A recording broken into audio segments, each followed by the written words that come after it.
Hey poets, happy April. My name is Brittany N. Jaekel, and I'm calling in from the Twin Cities.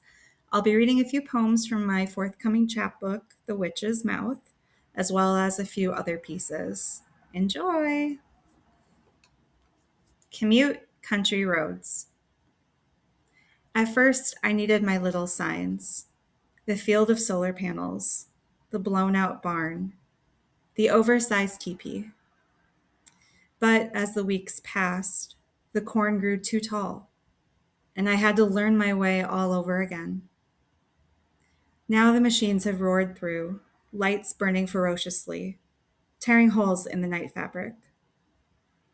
The old landscape emerges dark, barren, and wet with snow. My long-lost friends, grids of black glass, the barn's scattered bones, the skin of the teepee looking worse for wear, clutter in the map. Sweet old Jan gifts us a blanket. The hands that crocheted this blanket, orange turns, woolly blue suns, russet shadow, are the hands that hooked once into the scruff of a spitting cat and lifted it squalling from under the prim porch to the cab of the truck, drove miles and miles of yellowy field to where grainy ice dirtied the scalp of the land, where the trees were frivolous charcoal streaks against the gray contextual sky, and loosed him into all that cold animal gloom. Then steered the truck home, the old engine purring through the wheel, through the hands. Voice of Z. The Ziplock's fat with me. You're worrying the slider back and forth, balancing me on your knees as the boat cuts the water like a scratch on glass. My body was like dandelion fluff, huffed easy off a stem. Now my bag of bone ash seems to weigh you down.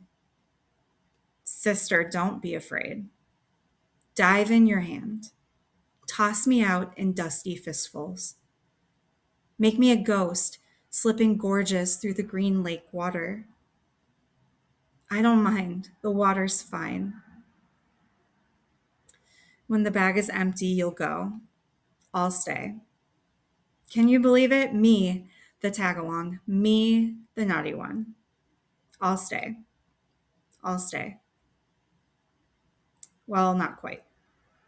Tonight you'll scrub and scrub, hunched like a witch over the kitchen sink, scrubbing the last shining bits of me from beneath your nails. My Osiris. Your face is as cryptic as a hieroglyph. I clip a lock of hair, hoping to rouse you to anger, but you give no protest. Tonight, in their cabinets of fire, they will fashion a new man, ready for the scattering. All evening, I feel for the lock in the pocket of my coat, the softer, sacred version of the hairs still circling the tub drain, the last vestigial movements of a being that has stopped. For years, I swore you spoke, sang, called in pain from every direction of the earth. I searched along this dreamy Nile and cracked the jaws of crocodiles. The sound settles. They say there is no more you to find, but I am thorough. I am so patient. I can crush the spreading tamarask tree back into the soft shell of its seed.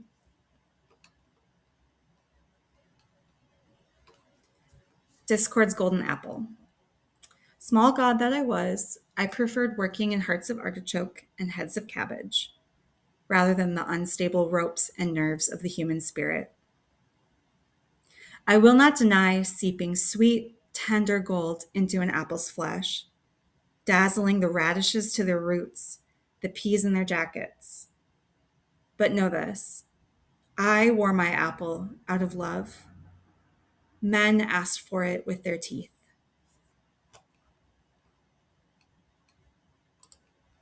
Wheat field with crows. I will meet you in the wheat field. I swim through tangles of golden grass. You call for me, throat hoarse, your body still broken into crow. A rich black scattering of feathered noise. I tear doors through the wheat, grains showering me like salt, while you lift over the field, spooked by the wind's roaring pulse. But I am coming. Keep clear of the sky, it's night turn. Gather yourself out of heaven and find me at the old track, the place where it breaks in two. Here's our last one. I too saw the whale. I too saw the whale, dressed in black knifing ocean water, breathing a glittering spray.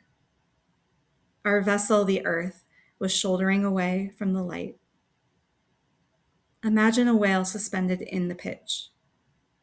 Imagine how many long nights have soaked into the sea. Thank you, everybody.